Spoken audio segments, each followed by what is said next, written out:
feeling tonight. 10:38, still pretty early, but I am prepared. Well, I don't have the 40-foot Ethernet cable, but it looks stable tonight, dare I say. I think there's something funky with just the connection going last night. But anyway, we got a lovely electric moon in our plasma universe at 94.8% illuminated, 12.6 days old, and 43 degrees altitude in a hazy Saharan Central Florida sky. Edge of space, we ride again.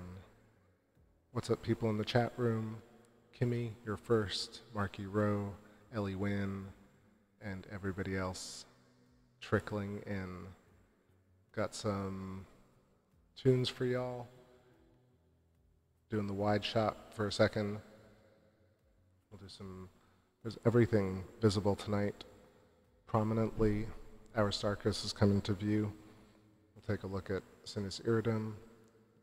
MARE and Proclus is at a nice angle. You can see it, the MARE is less scrunched than usual. I'm going to try and keep the volume normal here. Yeah, so MARE Imbrium, you see Aristarchus just coming into view. Oceanus Procellarium, all that area underneath. And Tycho, looking good. A couple of days away from full here. Let's get it started with Harmony Wave. I finally uploaded a couple more here to my SoundCloud, so let's rock this one.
the loves of the age. No story to say, just a corner of your page. On top of the wave, I found the love, I found the sage. I'm coming to say that no, it is your fate.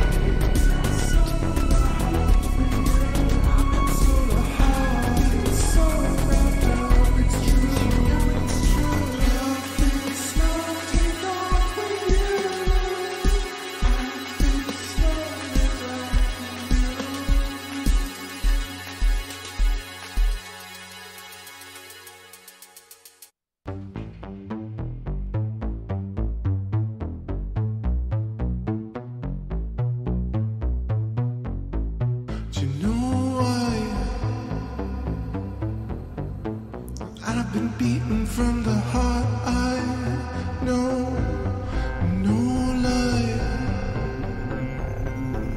I've been thinking about you all night. Why? No why. I've been waiting for your white light, light. No why. Oh, I've been thinking that you should be mine. So call me up.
Je t'attends mon amour insensuel, assis dans mon canapé ciment, achetant la éternelle, avec on son billet.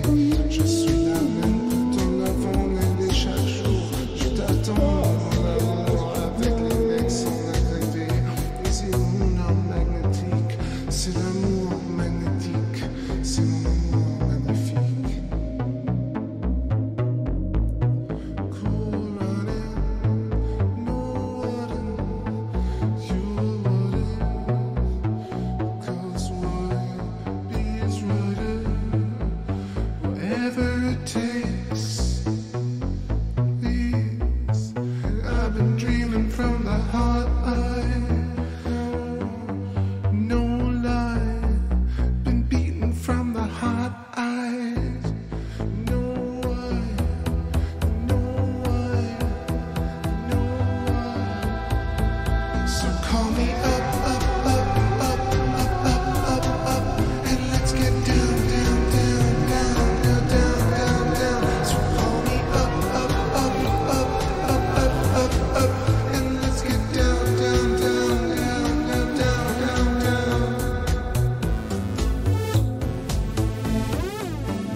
I should say.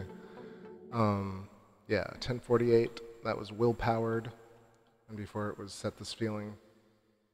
And we're looking at Sinus Iridum, the Bay of Rainbows again. This is on the left rim of MARE Imbrium, if you're looking at it. You got Bianchini little crater on the rim of Sinus Iridum, and just want to quickly sketch our semi-hexagon. I'm going to roll through the science portion of it as I go. So hexagon, edge. Ooh, why is that not working? Bring it up a little bit.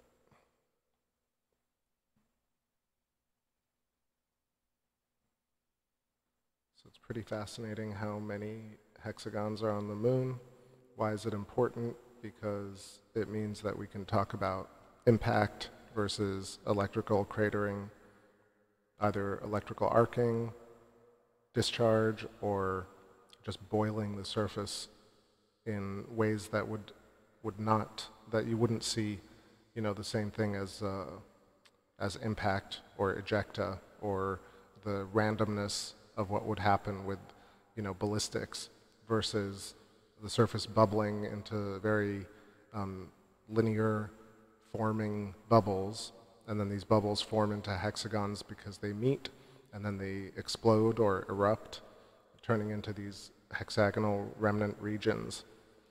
Or you have electrical scarring, arcing, going across the surface, boiling these regions, boiling, boiling, boiling. They emanate outwards and create, that's really messy actually.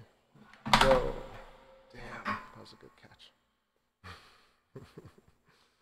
The remote always wants to run away from me. All right. Anyway, hexagon at Sinus Iridum, very important. Like I said, looks kind of like an arm, claw, or a wrench. MARE Imbrium over here, and we got this really cool feature that looks like a set of letters: Leland, lowland. Sometimes it looks like a C over here.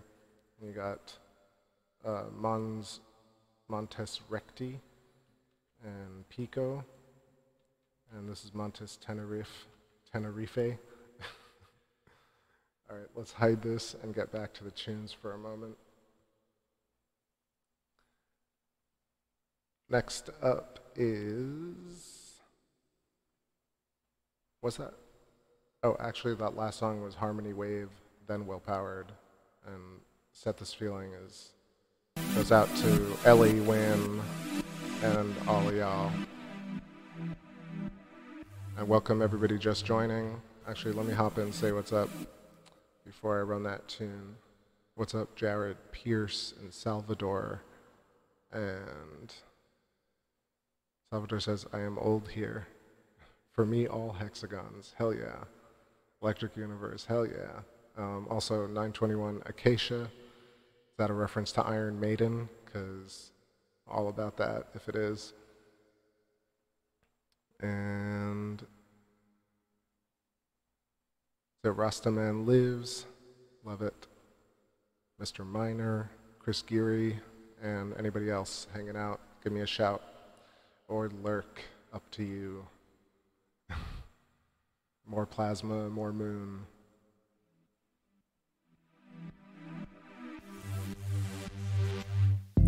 So glad I found your tree. Drift like wood on the beach. We suffered longingly. Your world is coming apart at the seams.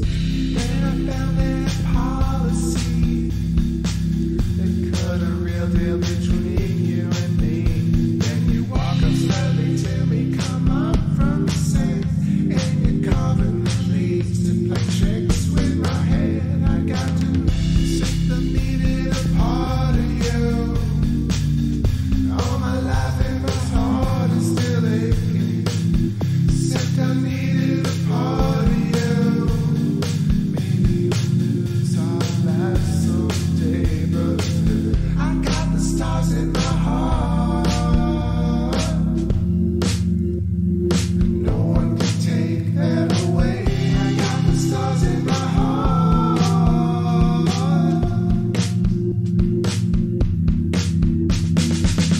Set the feeling so fire. Set the feeling so fire. Set the feeling so fire.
set the feeling, it's go fire, go fire.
All right, so I was trying to sketch a little bit on top of Copernicus, but I noticed that it's actually a little bit washed out due to, one, the illumination of the moon, but also the haze that's still traveling with the moon right now.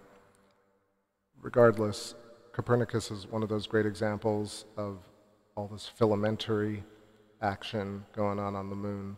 One of the mainstay features of Copernicus are these long dendritic rills or markings. And, you know, if Copernicus is about 90 kilometers across, let's just say 100, then you can imagine all of these are like 200-300 kilometer long dendritic filamentary structures, right? Or, I mean, or just markings carved into the surface, you know, differently than the sinuous rills where you can see the very hard edges like Herodotus and Schroeder's Valley and Valles Alpes. But let's take a look at what I'm talking about. But you can see it extends all the way upwards. What I was trying to draw is the fact that Copernicus is even more than a hexagon. It's almost like an octahedron in a way. Just hopping in here to the chat, say what's up to everybody new. Let me know if I'm coming in clear. And remember to hit that 4K so you can see all the detail. Scrolling up, what's going on? Let's see, Dragon Install. Cool, cool name, welcome. And Just K Today, 001, what's going on? welcome. Let's see, who else? See Many Crows. That's cool. Annette, what's happening? And yeah, dendritic rills, exactly. So if I missed you, let me know. Otherwise, welcome. And for everybody new, check out the description of the video and check out past playlists and the archive for more. Or just ask me if I've seen something and I'll share a playlist with you. Let's keep the tunes going here. This is Sleepless Rider, and I'll show you a little bit of Aristarchus coming out from under the Terminator. One of my favorite features. So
tiny, sleep.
Without you on the surface of the moon, they said I'm dead.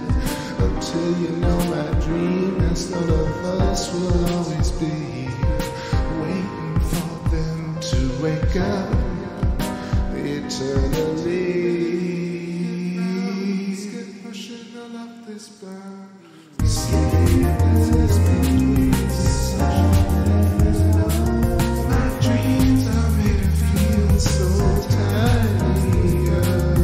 Sleepless beats.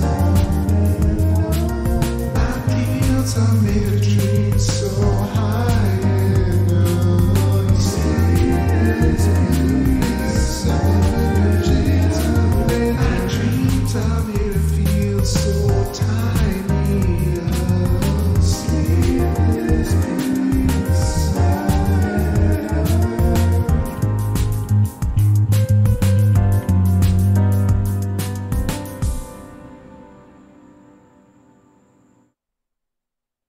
All right, that was a little Dreamfields.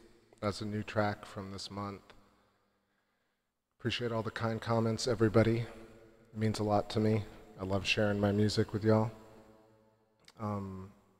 It's always inspired by this space stuff, and so I feel like it goes hand in hand, or filament and filament.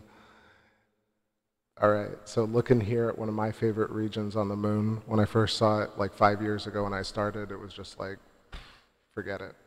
That was really articulate, wasn't it?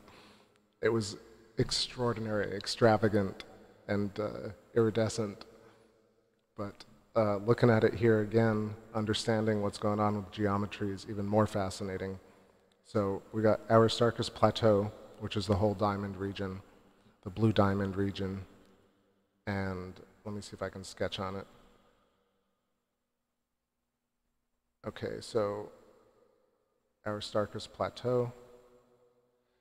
I don't know what's going on with it. I feel like my sketch pad got smaller somehow. But y'all know what I mean, regardless. There, angle, angle.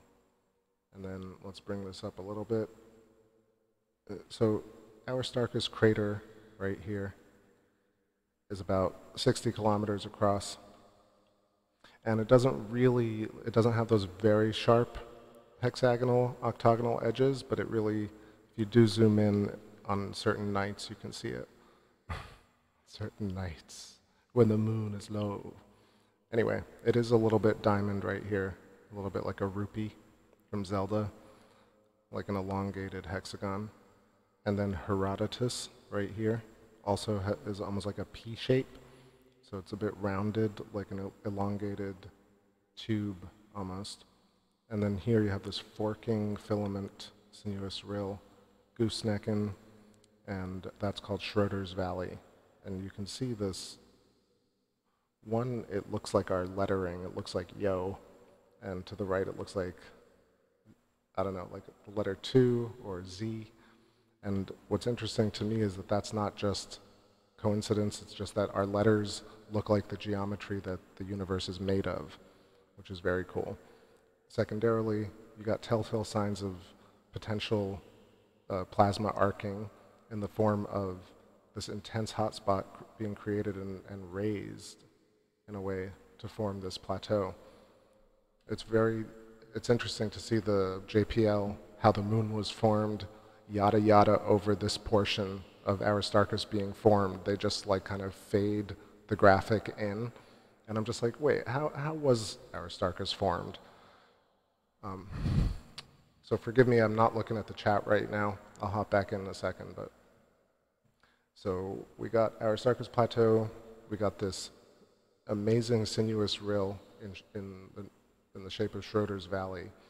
But this is the one they talk about very often on Thunderbolts Project in terms of an electrical arc moving across the surface, creating this particular feature.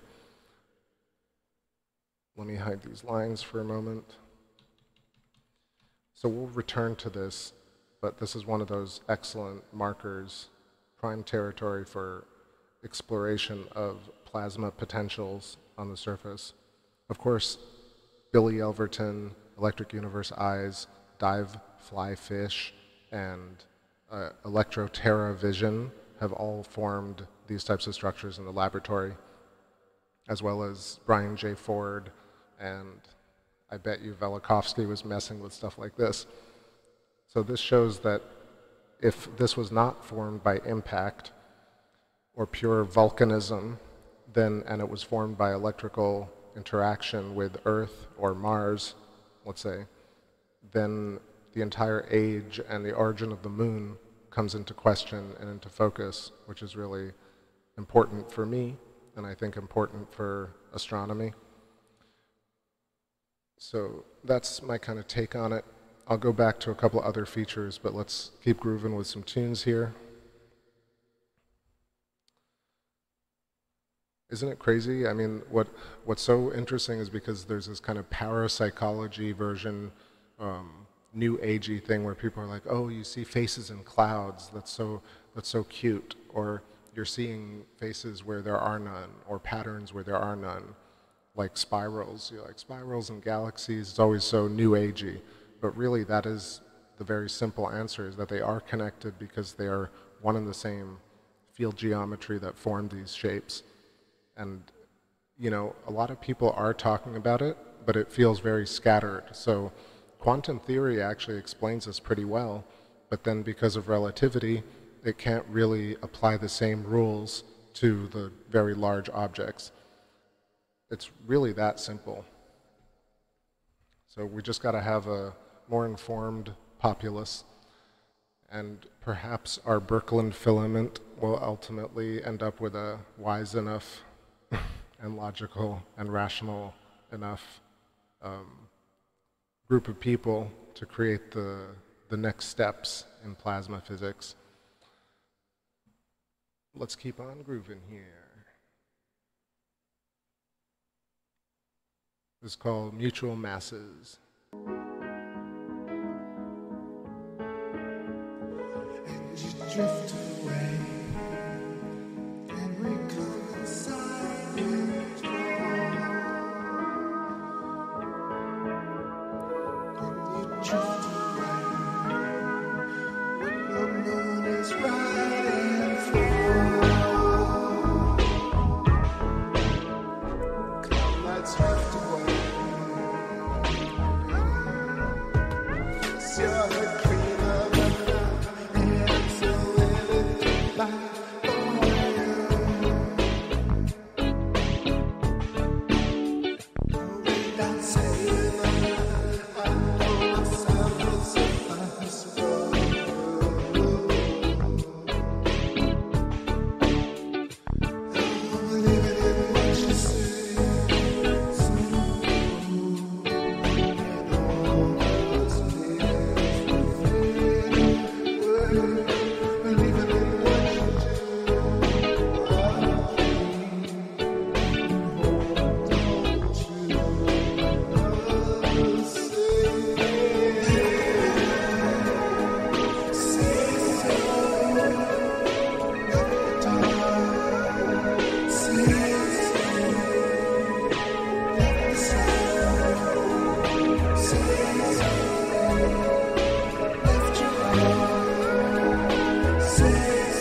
every man, don't you know?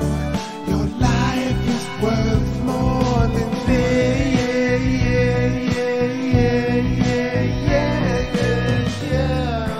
Catch me if you fall, catch me if you're low.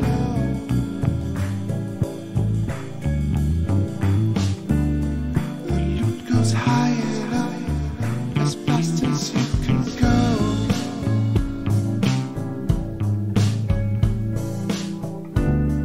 Oh, catch me if you fall, catch me when you're low.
All right. Excuse me. So, just hop in here for a second just to talk about Tycho that we're reaching. I was just on MARE HUMORUM and Gassendi crater. Just a quick note on that, which is that even though they do look very elliptical sometimes, if you look hard enough, you'll see the corners. But further, Gassendi crater being on the rim of a MARE, and then Gassendi B, that little crater at the top of Gassendi. So let me actually sketch on that while I'm talking. It is hot, hot. So let me just double check. That is MARE HUMORUM, right? Yes, MARE HUMORUM. And then Gassendi crater right here. So Gassendi being on the rim of the MARE is so interesting. Like Thunderbolts Project doesn't say that, but they say things like little craters on the rims of larger craters. But I guess you could imagine that a MARE is a crater, but it doesn't seem that way to me. I think it's important to articulate that you do have a very large crater in Gassendi that's on the rim of a MARE. And then further, you have Gassendi B, which is on the rim of Gassendi. So there's this kind of preferential existence of these features at particular junctures of the geometry, and not willy-nilly, as science would have you imagine. So just random meteorites coming from space. Lots of organization as well. Let's see. Hide that.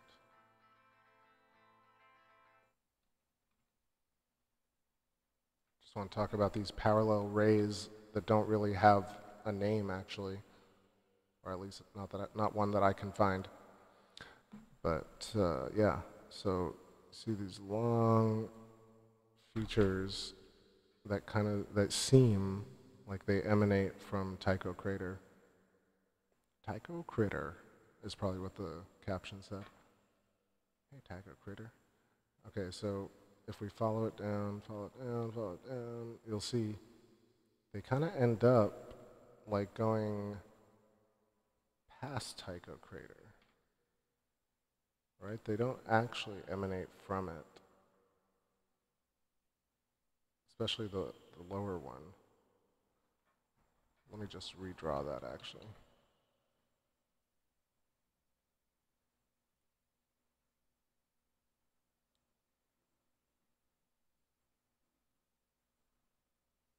There's this kind of thing, so if you can imagine, if you can imagine that it's meteors or like a large rock impacting the moon, like it feels like it rolled or hit this whole surface kind of and then ended up here, or it hit the surface here or exploded above the surface and then emanated out that way, or these features are completely unrelated.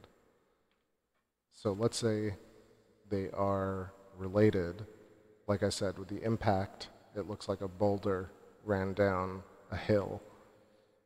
If it was arcing, if you can imagine, this is like the path of the arc, and it's moving this way, this way, this way, this way, and it ends up here as a hot spot, creates Tycho. That is one way. It could also have started right here at Tycho and then moved directionally that way, creating those two marks. So that's some thoughts on that. If you see even further that Tycho has these rays coming out from all directions, but more so it's within kind of this hexagonal feature, this flower.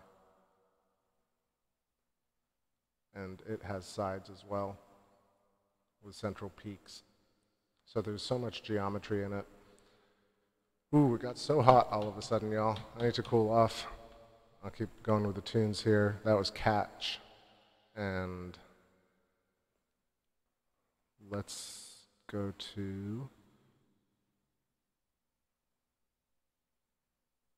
Let's get some vibes up in here. This is Full of Life.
Give you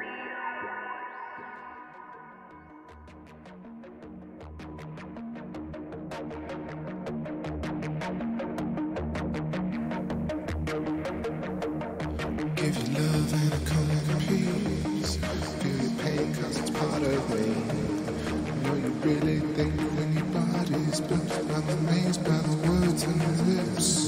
Give your name and a common peace. It's insane that you're part of me.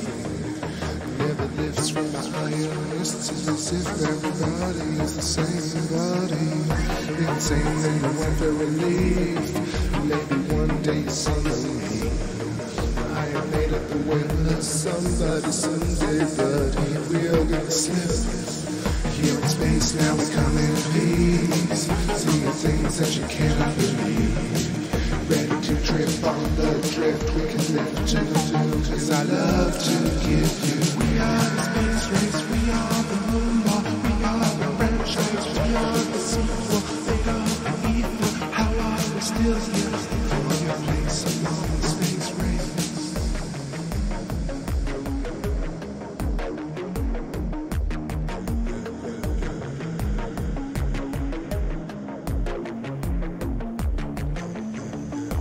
Standing at the inner corner on a beach outside of heaven, across the street from where I grew up after bomb memories. Somehow we lived, somehow we died, somehow we came back to the city side and drive through civilized genocide. We had to fight with your armies, held down from the Western forces. Had no love for the army, we bear no hate for the Western forces. When you speak out, when you sing loud, everybody wanna tear you down. But come on, come on, come on, left to make I got nothing love to give you. We are the space race, we are the moonwalk, we are the franchise, we are the sequel, made of the ether. How are we still here? Look for your place along the space race.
All right, everybody. All right, 11:38 on the clock. I got rid of the focal reducer. This is camera, Sony A6 V, direct to the Nexstar 8-inch scope.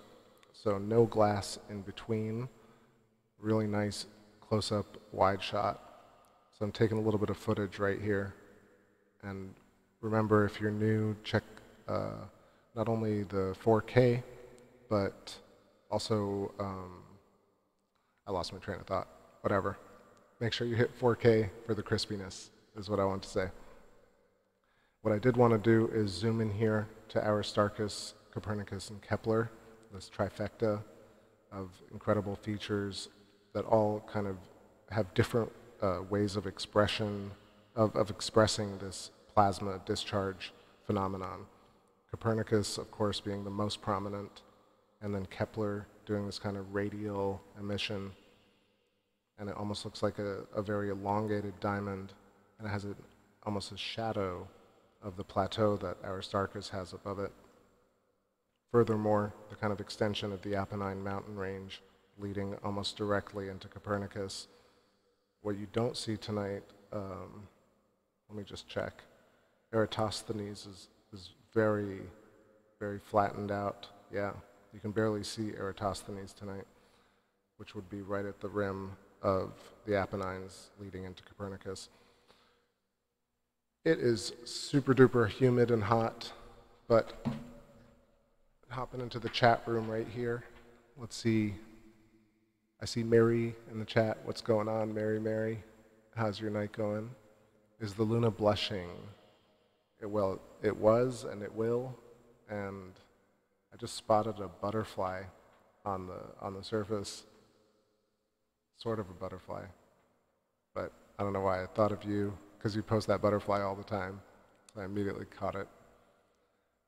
Let's see, who am I missing in the chat? Robert Gaia, what's happening? Very crispy. Yeah, it's looking nice, even though there is a glow moving with the moon tonight. And yeah, thanks for all the kind words about the music. So let's see, what shall we do? Yeah, let's zoom in here and take a look at Aristarchus close up, because not only will you see what I was showing earlier, but there's this other thing that Thunderbolts Project talks about, transient lunar phenomenon, and not just Thunderbolts, but like there's a common astronomical discussion about that. It's one of those things that's like, we don't know, maybe it's this, maybe it's electrostatic dust, maybe it's outgassing.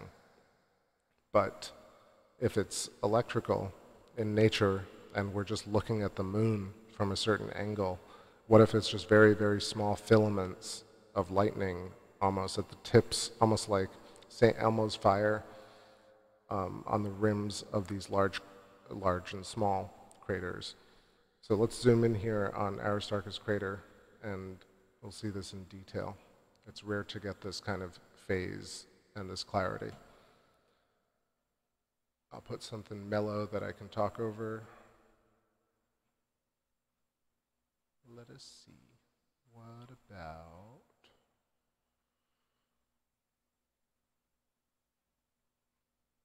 Everything up at the top is like bouncy. That's cool.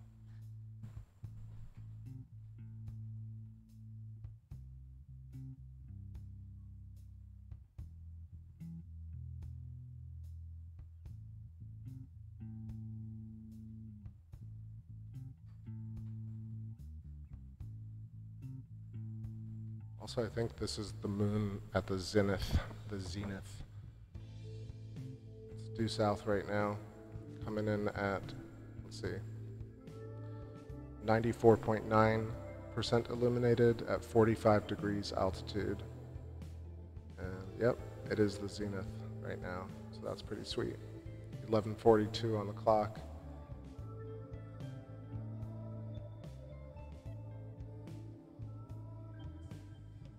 So zooming in here, I'll sketch a little bit while I talk, so you'll see, again, Aristarchus crater. I want to see if I can fix this paint thing.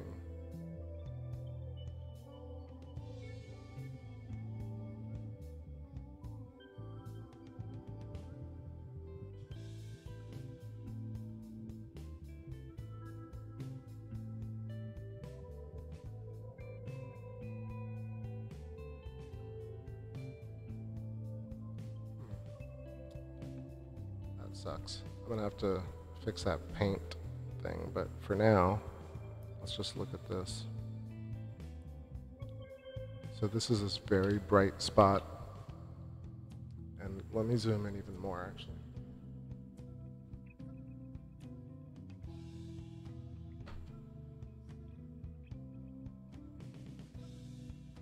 Yeah, so I wonder what this really is. Is this a type of plasma electrical event that's happening, you know, within 1,000, 100 feet above the surface of the moon, enough to glow brightly enough for us to see it? Is it solar radiation hitting the rim of Aristarchus crater, creating, you know, this kind of glow discharge? Is it off-gassing? Off-gassing is this type of event, or pun unintended, is vent holes on the surface of the moon releasing certain types of gases and elements from beneath the surface, beneath the crust, and then it interacting with either the ionosphere of the moon or the magnetosphere, which is very, very thin, but still there. I think I got a question earlier about, is the moon conscious? And I think to me it makes sense that the moon is perfectly conscious because it's interacting with the Earth and it has an effect on Earth, therefore it must be conscious to some degree, as well as the way we interact with the moon, we treat it as if it were a person. So why wouldn't it have the imposed consciousness that we've put upon it as the Earth peopling? So I think Aristarchus is fascinating. You have these ridges as well, like almost orthogonal 90-degree ridges, nested octagons, nested dodecahedrons, nested hexagons mostly. And then you have this very awesome feature in Herodotus with Schroeder's Valley. And this is the type of stuff where, you know, when Thunderbolts Project talks about sinuous rills, this is a very, very key one that they're talking about. So you got Herodotus, and then this very cool drink here.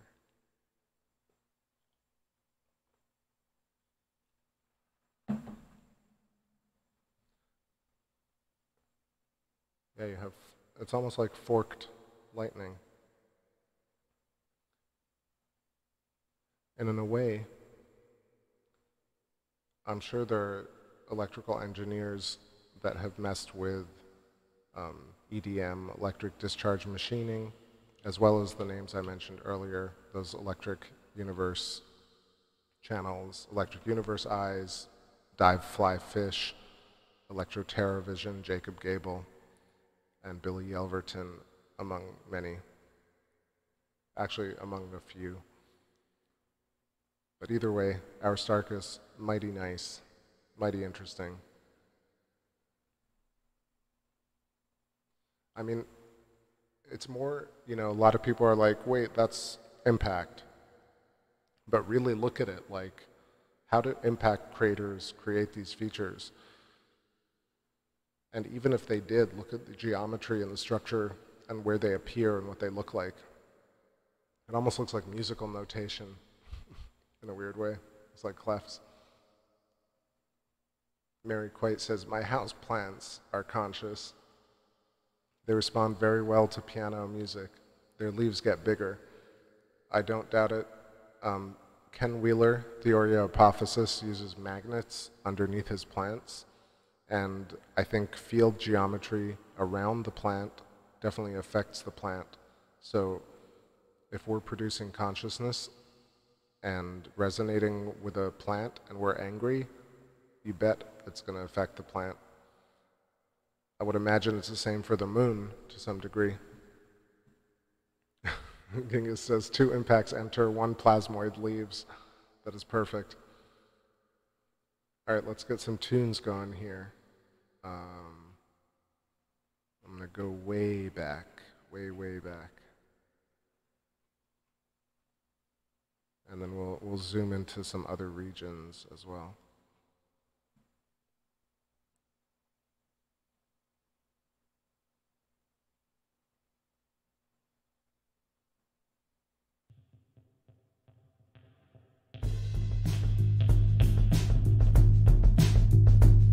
This one's a little darker. That's got a mood. Don't want you coming down my chimney. I don't understand your clothes. Enemies like Easter bunnies. I don't wanna play the pro. 44 v 44. Don't sweep the streets no more. Automatic Easter pressure. Cash machines can go to hell. I don't need your Easter bunnies telling me what news to sell. 44 v 44. Don't count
All right, let's talk a little. Let's talk about some consciousness and subconsciousness. So it triggered some thoughts for me because I've been thinking about that a lot. There is this idea of outer body, inner mind, outer mind. And if you're new to the channel, you probably haven't heard me talk about it, but I talk about this idea that is a remix of Sheldrake, Eileen McCusick, Thrive, Nassim Haramein, quantum mechanics, which is that consciousness exists in shells outside the body. And the body could be anything, a quantum Planck unit to a solar system to a moon, etc. So why wouldn't an interactive object within our plasma universe, that the entire thing is consciousness, and we're formed along filaments within this consciousness, it would make sense that the consciousness and subconscious is this relational quality between matter, antimatter, space, anti-space, or counter-space. The way Ken Wheeler describes it, there are only two dimensions. There's what we see and everything that holds that in place. So currently we have dark matter, spooky dark matter, cold dark matter, all these different unknowns about dark matter, which is stuff we can't see, so-called. But really, it is the fundamental substructure of the universe that is the dark matter, and everything we see is the matter. It would make sense that that's the consciousness and subconsciousness. It would make sense that shells around us and intermingled shells around us would form the outer body that the mind can tap into and resonate with. Similarly, the way we're resonating with the moon has its own shells of consciousness. How does the moon exist at all? Forget that, it's not conscious in terms of writing poetry or riding a bike, but more so in terms of the moon is interactive with the solar system and Earth. So of course it's conscious. So is the sun. And the sun is aware of all its planets. Same thing with the moon and the Earth being aware of all its people. The superstructure is always aware, but it's not focused in on each and every one of us, right? So, for example, people talk about, things are fake, not fake. But if you walk off a cliff, it's likely you're going to fall and you're likely going to die. And forget what happens after you die. This idea of physics is an equal concept. It equalizes everything and everyone and every particle. And at the level that you'll fall off a cliff is our demise. When you kill a bacteria or you kill a rat, or I don't even like killing rats anymore, but just killing a creature or even just millions of little bacteria, this is the equalizer that keeps the universe in balance. So a lot of people talk about things suck, but really the fact that we exist at all means that things are fine. By virtue of existing as matter, it proves that everything is working perfectly well, as far as we can tell. Let's hop into the chat. LF Leonine says, hexagons everywhere. Indeed. Indeed, indeed. I'm going to draw some of them. You can see a main one right here, Mare Crisium, and Proclus being the other very dank bright white spot, being almost like a representation possibly of where the plasmoid would sit. Right here, you got the hyperboloid, you got the field geometry, Mare Crisium being a hexagon, and then Sea of Tranquility to the left, right there. That was sloppy. Hold on.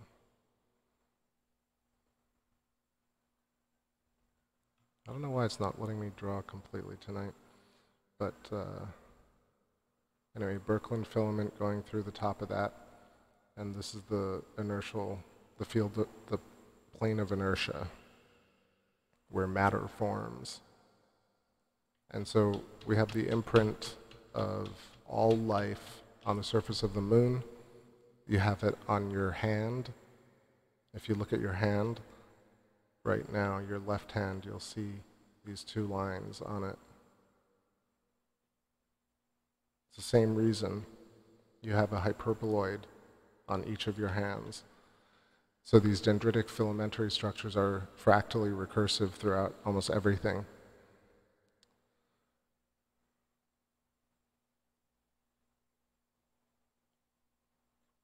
Mary Quite says, Luna is really just a giant sponge. It definitely looks like that sometimes, like one of those rocky, dried out, fractally sponges. I've seen a million of them. It definitely reminds me of that. I always thought like the moon had barnacles. Yeah, the clarity tonight is just ridiculous.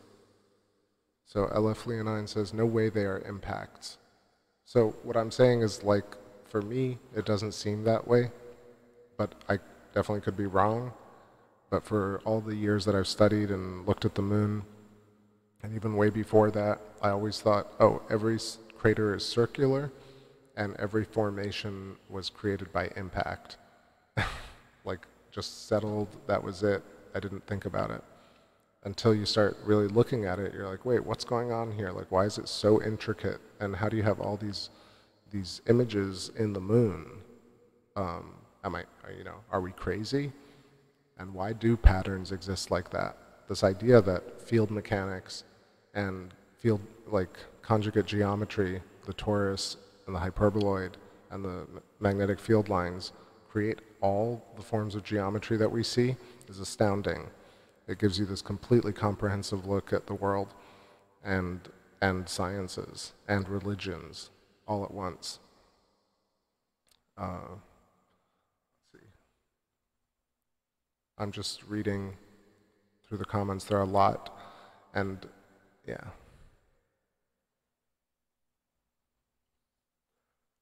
Let's see, keep drinking water too. Right, so consciousness and subconscious. It's almost as simple as the fact that consciousness is the moon, and the blackness of space to the right of the moon is subconsciousness. It's almost that simple. Obviously, there's much more structure to it, or substructure, but yeah, that's how it is. I mean, the moon also has a field, so I would say the moon is emanating and radiating right now, even if it's reflecting, let's say, solar radiation. It's definitely processing solar radiation, and then there's some sort of counter-rotation. Even at the most finite, infinitesimal level, there's still Birkeland electrical Birkeland current going through the poles of the moon, keeping it in place. How else is the moon actually gravitationally or tidally locked to Earth? Like, what is gravity? You know, what is orbiting? What is being, locked to another body? What is being the moon of a planet, for example? If you look into that, you'll see that there's almost no way it couldn't be this structure where, let's say this is Earth and the moon, that there's some sort of kind of filamentary action going on like that with the Earth. That's how we see the moon. Like, how do we even see what's going on? Right now I'm switching them back and forth, but that's sort of what I imagine is going on. Yo, what's going on? Arum Vorax, welcome.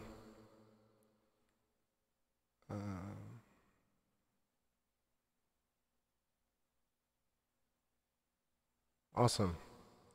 Let me stretch a little bit, play a couple of tracks, and we'll keep talking a bit more about this. And I see Jupiter and Saturn coming up, so that's going to be a view. Love seeing the planets as well.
what's up, y'all? So, I guess I'm not going to skip out on a chat about free will.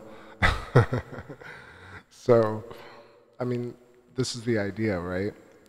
So what do you define free will as, if not essentially making a snap judgment?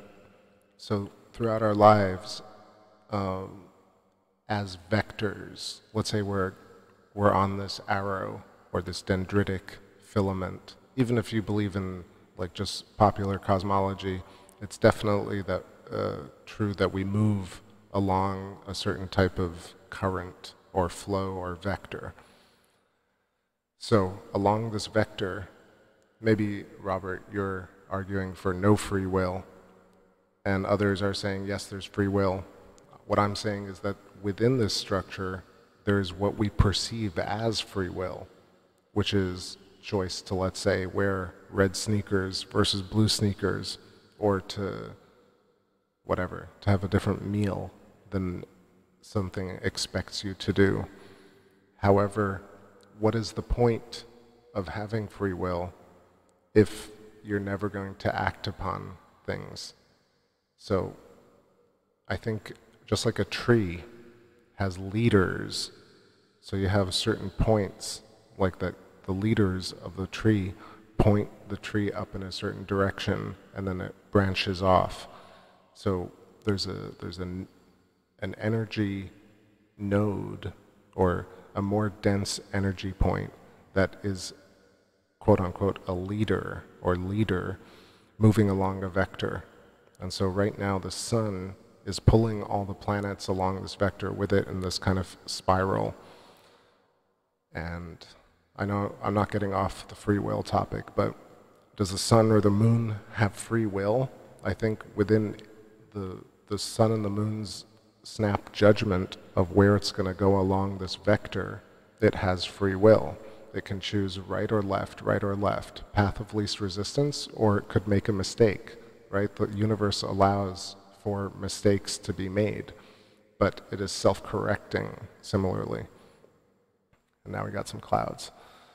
So I think free will is simply snap judgment, because ultimately you can't take in enough information about any one given question in order to make a perfect assessment or answer to it. Therefore, everything is a guess, and therefore you sort of do have free will, because you don't know the future, and therefore you make the choice to create the future and experience the moment while you're creating the future. At least that's what physics is showing. You know, whether you want to believe that metaphysically, you know, it's up to you. But to me, physically, because we move along a vector and we bake plasma layers, in my opinion, as past memories, then the next layer forward is something that we can craft. So I could choose not to stream, and that would change 20 people's lives slightly, including mine. So who knows? Is that good or bad? Who knows if it's good or bad? How do you even qualify that? But if we all decide that it's good, then it's good. And therefore there's free will in that. All right, I'm going to try and adjust the light on this.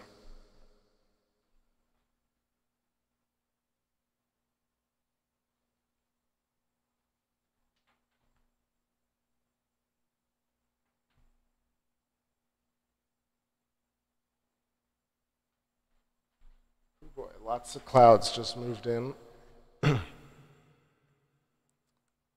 See many crows. Sounds like you've listened to some Alan Watts. Says, do you choose to beat your heart at Mr. Minor, right? Your heart, your lungs, do you digest intentionally, or does your body just do that? Also, did you make your own eyeballs? Did you make your own lungs? Like, do you even know how to make an organ, let alone arrange the human body, your own body, into its shape? Or was this something that we were squeezed and compressed into because everything in the universe looks like this? makes way more sense in that regard. And, you know, the idea of free will, again, is what you decide it is. Because even if you were to just not do anything, there would be randomness emergent from the universe, or what we perceive as randomness. So if free will is about boredom and, you know, being, I guess, like I said, boredom encompasses all of that, because, so what if you don't have free will? Because if you had free will and you weren't happy, it would be the same. Anyway, I think I've gotten off a tangent here. Let's see. Many crows, take it easy. Thanks for stopping by, if you're leaving, right? And is it Aleph who's leaving? Wait, let's see. There's a lot of text. Give me 1 second.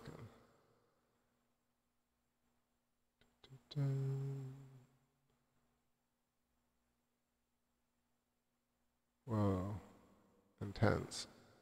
Mary says, could the large lightning impacts have caused sparks that created the smaller craters? It totally could. I mean, I think when you make bubbles in a sink with soap, or when you do coffee, pouring over coffee and you see the bubbles, it makes large ones, small ones, they all pack. They're nested ones, they're ones inside ones, and the whole surface of the moon looks like it's fractally recursive. You zoom in and it looks like large and small craters. Zoom in, looks like small and large craters, up until the best pictures we have of the moon show this fractalization. Yeah, I got total cloudage here, but I think it's moving. I think I might actually switch to the wide shot so we can see some of the cool clouds. Oh, you're still here, crows. Okay, LF, did you leave? I only see one comment. Oh, sadly, I must retire, putting roof on barn. Okay, I found it. I was like, where the heck is it? LF, take it easy. Thanks for stopping by. All right, now I'm all caught up. Let me find some tunes and keep this show going. It's fun to talk about free will and stuff like that, but definitely think about vectors and path of least resistance, or these kind of pathways that we follow, being both organized and also not organized.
If you want life, don't cling, don't cling. Let go, let go.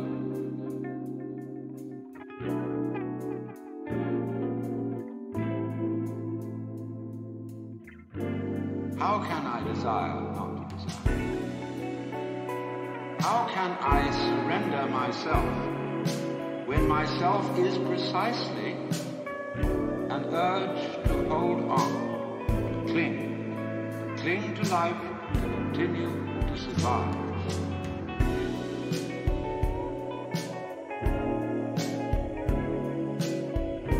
I may be like a person who has a bad habit, as a result of which he is committing suicide. He knows that, but can't give it up, because the means of death are so sweet. The way the world actually is an enormously complex, interrelated organism. People undergoing shock, people locked in the colorless, monotonous corridors.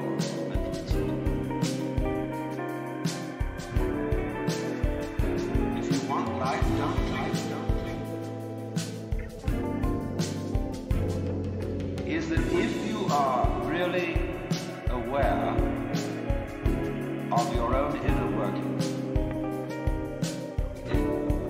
we didn't have some campaign to have an improved brain. When you see that there's nothing else, there's nothing else.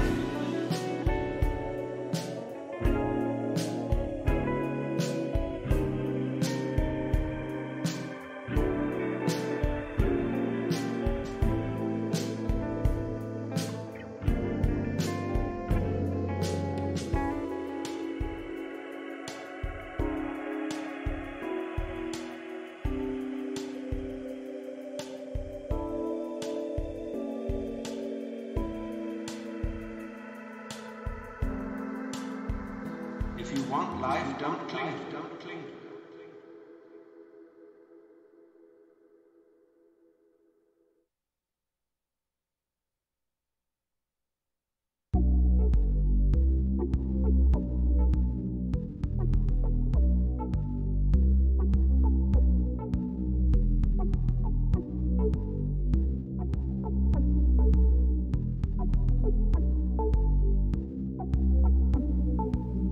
What else can I do? I put a line out for you. What else can I do? I made my life out for you.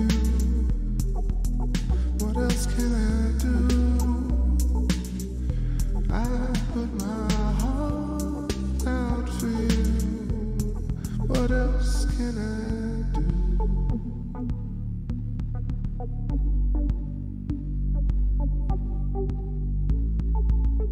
A slow adjustment is the necessary means to the end. To the end of the feel till net.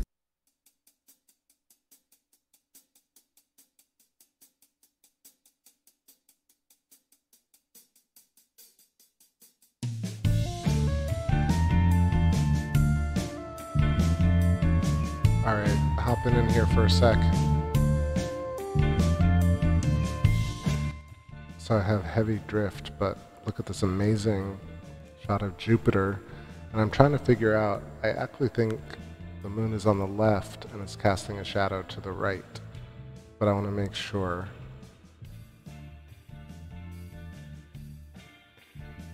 We also got the Great Red Storm, a great spiraling hexagonal storm about to leave us and move off to the right in the next like 15 minutes. No, probably more, like 30 minutes. But just checking Stellarium right here to see where the moon's position is. Moon's position. So it is exactly that. So moon Ganymede is to the left, and the very dark shadow we're seeing on the right, yeah. So we're seeing Ganymede's shadow to the right. So the sun is to the left of Jupiter right now.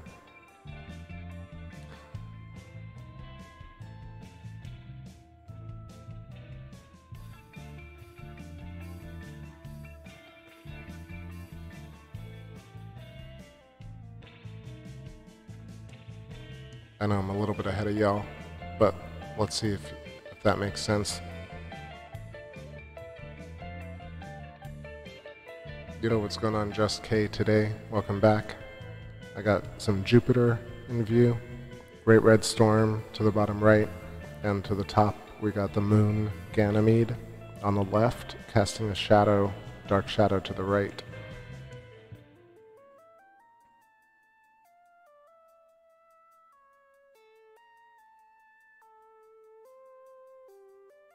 Exactly, Cat Stevens, moon shadow. Yusuf something, right? I forgot his last name. I should remember it. Cat Stevens.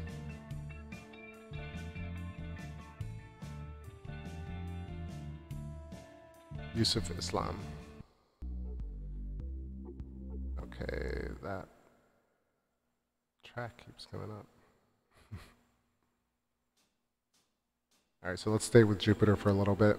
Then we'll check out some Saturn, go back to the moon. Rolling into hour number 2 over here. And Friday as well, it's July 3rd. Another night in space with y'all. I hope everybody's feeling good. And if I missed any of your comments, please leave it again. And what's up to the lurkers? How y'all feeling?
chasing random, holding, rolling. I'm pulsing, breaking through the glass tonight.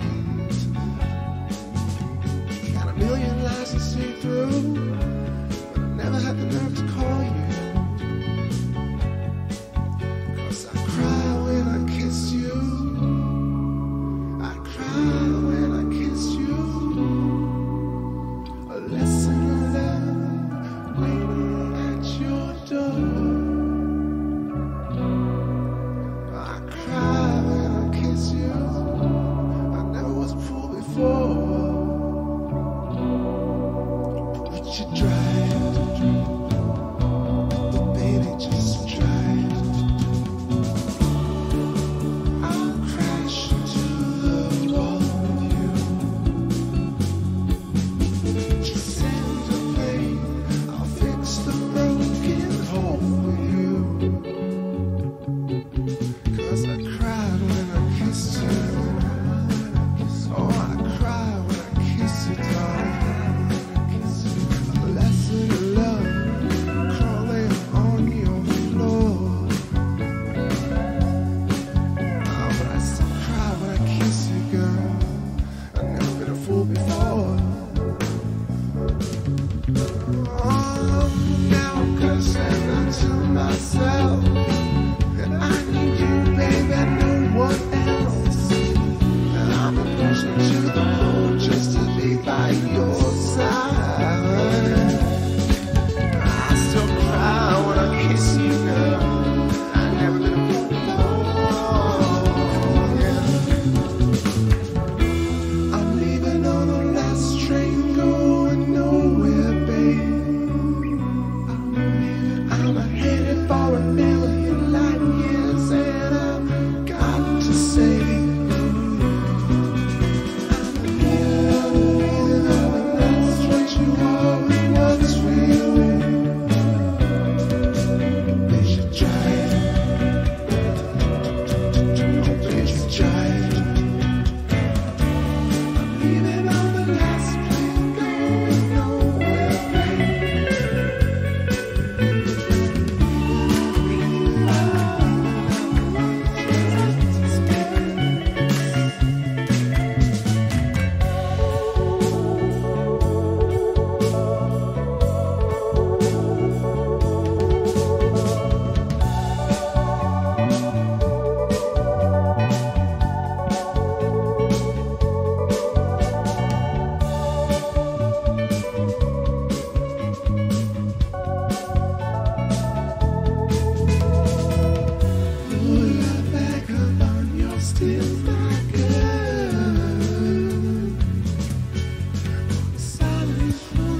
a dream.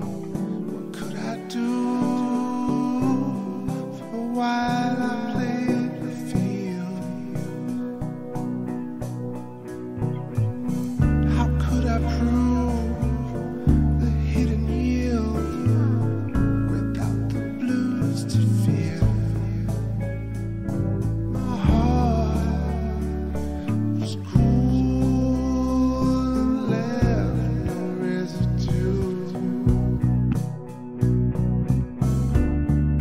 Catch me if you fall, catch me when you're low.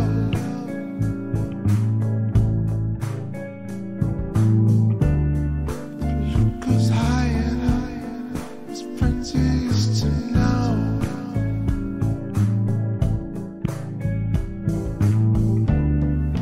Catch you when you fall, catch you when you're low.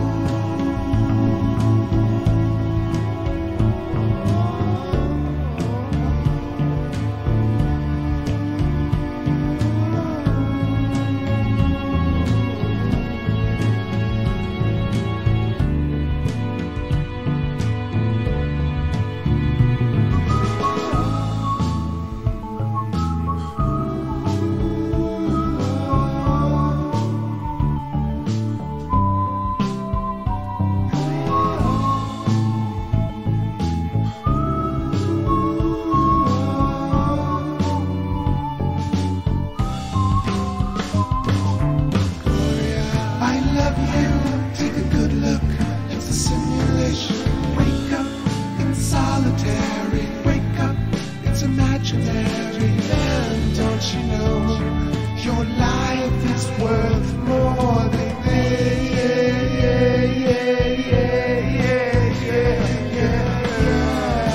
what can take a good look?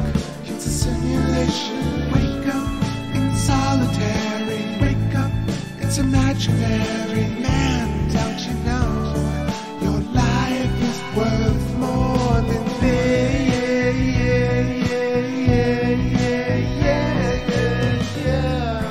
Catch me if you fall, catch me if you're low.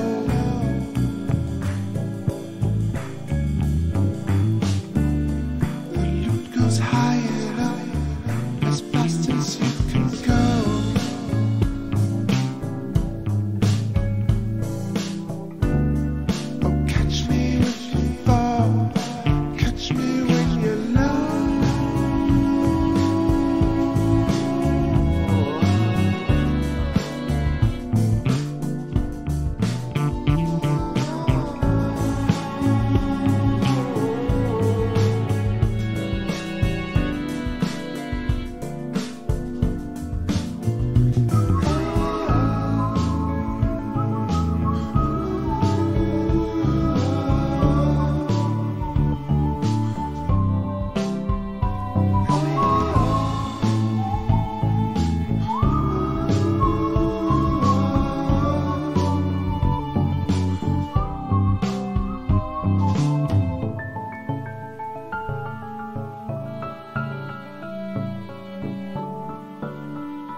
Raging fire.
just whip up cool chicks. Their minds are television for blitzes. Something out there, wild, separation, well, sin, wild, sleep, well, get the walls, it's a big television. Get the wall, it's a fun, get it, good, get it, good, get it, good, get it, good, get it. Take the islands, the night is on, find its way until the hot dogs done. It's fine, favorite wine, into it, the time until the products are gone.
Collective iris of the sheen.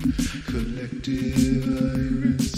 Oh my love, I make no mistake when you arrive. Other would do what dreamers die. The love is misshapen, claiming for the crowd. I know it's up to you. Point me up into. What's your mythical action? I know you're distracting me from this dream I had been forced last night.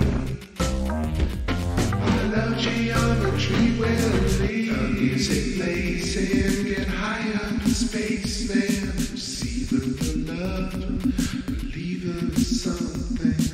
The music plays and get high up in space, kid. Receiving your love, deceiving nothing.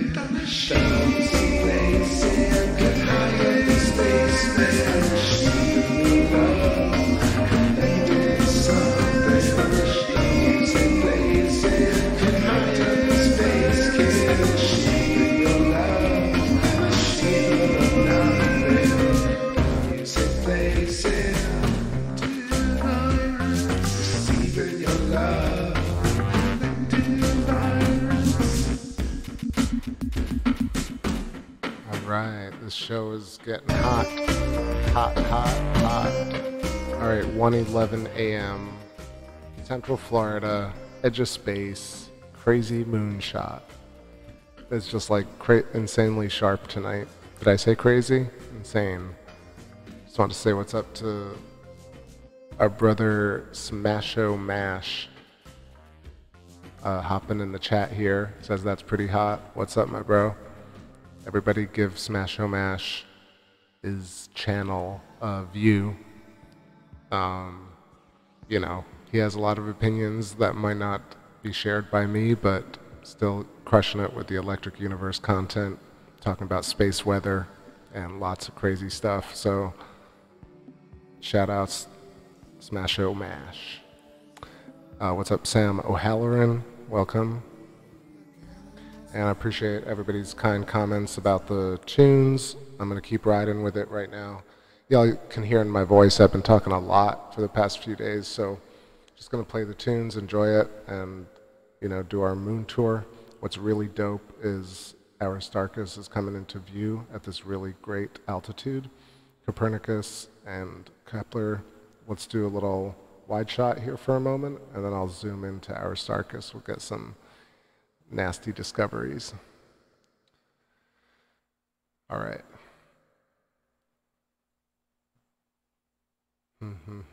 What about... I played a lot of tunes tonight. Let's do something from this scrolly point. Let's play some Midnight Moon. Love the midnight moon. Maybe right with the midnight moon. Maybe right of the midnight moon. Just right past the midnight moon. Maybe right.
Just a quick what's up to Daryl. How's it going? And did I see somebody else show up? Or did I say hello to Shonda? What's going on, Shonda? And did I say what's up, Aram Borax? And Femi L. Cool. Let me know if I missed you. Otherwise, let's keep going with the tunes. Like I said, we're looking at Aristarchus here. Herodotus to the left, flat-floored crater. And then got Schroeder's Valley, that whole sinuous rill situation, inside the giant diamond Phillips. I was sketching a little bit on it. Excuse me. Getting that gruff voice. Let's see this amazing, what's called Aristarchus Plateau. The Aristarchus crater at the rim of the plateau. And the plateau looks like it does, but in a way this almost looks like a MARE. Right? Has that same kind of glassy, like melted feel to it. What's interesting about Valles Scrotarii is that it forks like dendritic lightning.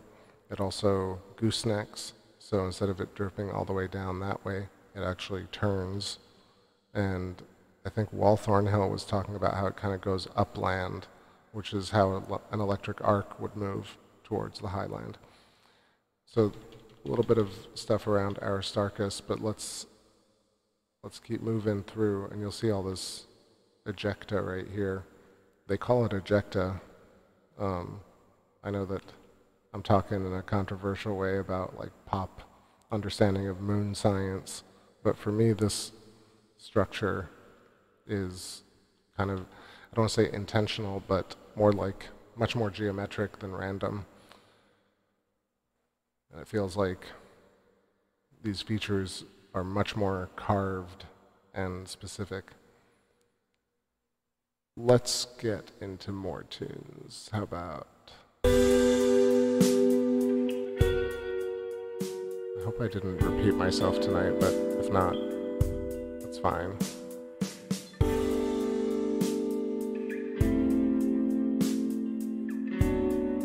I'll get back to Jupiter too, yeah.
What's up, everybody? I hope I didn't blow your speakers. I was trying to keep everything low, so sorry, Shonda, if I did that. Did not mean to. Let's see. Femi L is talking about, but no one else is here. I mean, I do believe that there's life somewhere else in space. There has to be. It's just not meant for us to discover yet. Then you say, I really wonder what's at the end of space. And then Jin responds with, a creepy thought is that something, be it environmental or artificial war, may have wiped them out before they could advance to the point of leaving their world. Or there's a Thanos-type entity that seeks out intelligent worlds and consumes them.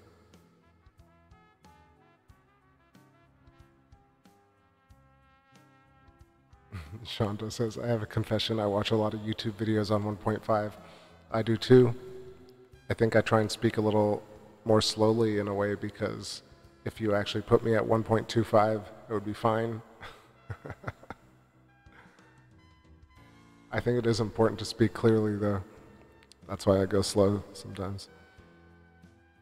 Anyway, I want to comment just on the idea of Thanos and the idea of aliens really quickly, even though it's going to just get people annoyed.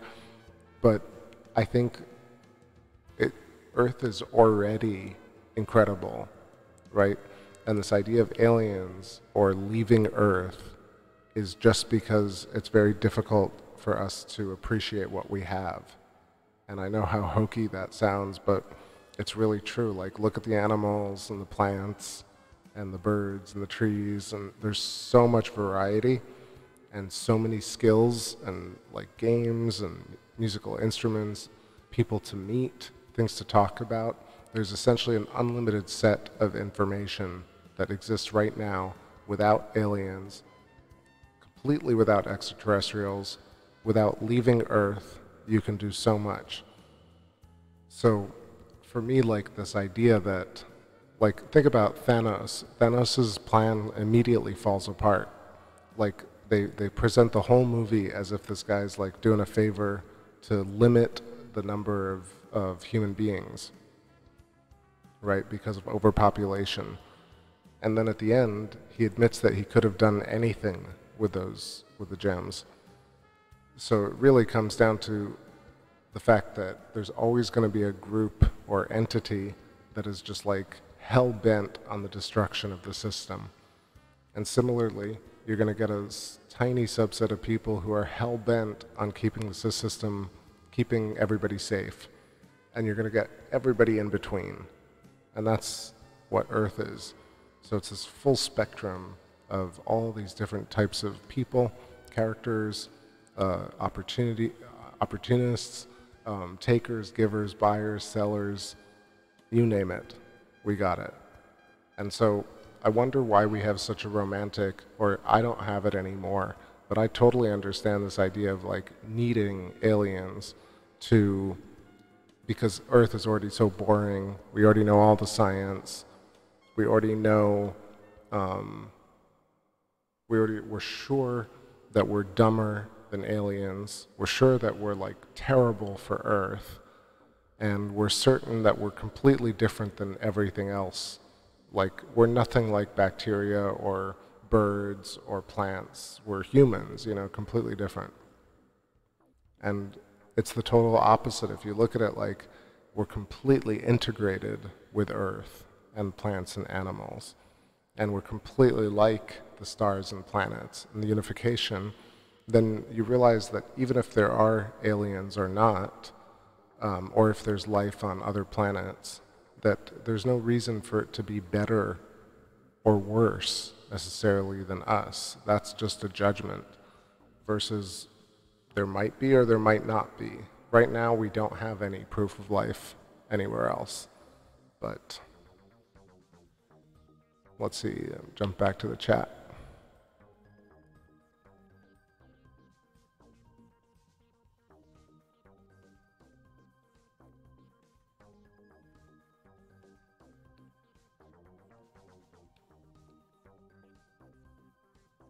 Yo, peace, Shonda.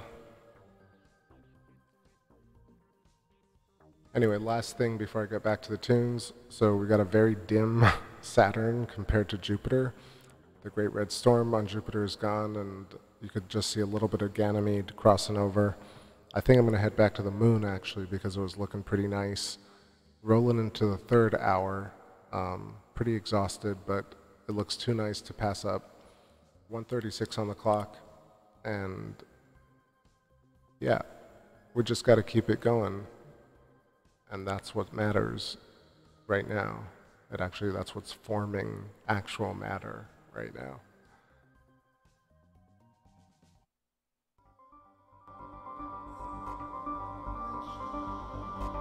Dark runnings. Get back to our moon.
trillion bright lights.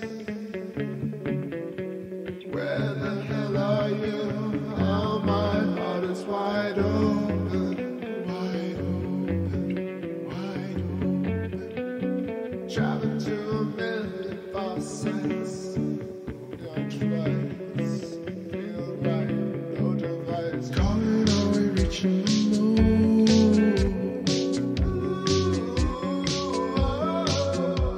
I'm drifting along the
Okay. So I think it's time. That's the time, my friends and crew. 2:04. I'm getting cooked. I mean, put a fork in me, because I gotta lay down. It's too nice, but I think 3.5 hours is good. I noticed that after 4 hours, I don't think it keeps the chat. So I'm gonna call it. Tonight's been super fun. It's been perfect. See, like, I don't know what was going on yesterday, but tonight it was wireless and there wasn't a single hiccup. Very thankful for that. Thankful for all of y'all and all the sweet comments and seeing all the new people. Please check out the description and older playlists, all the regulars and old schoolers. I really appreciate you.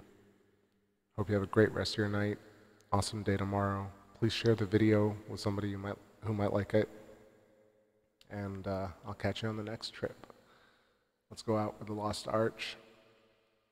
And shout outs to all the people who didn't make it tonight and old TBS people. Onwards.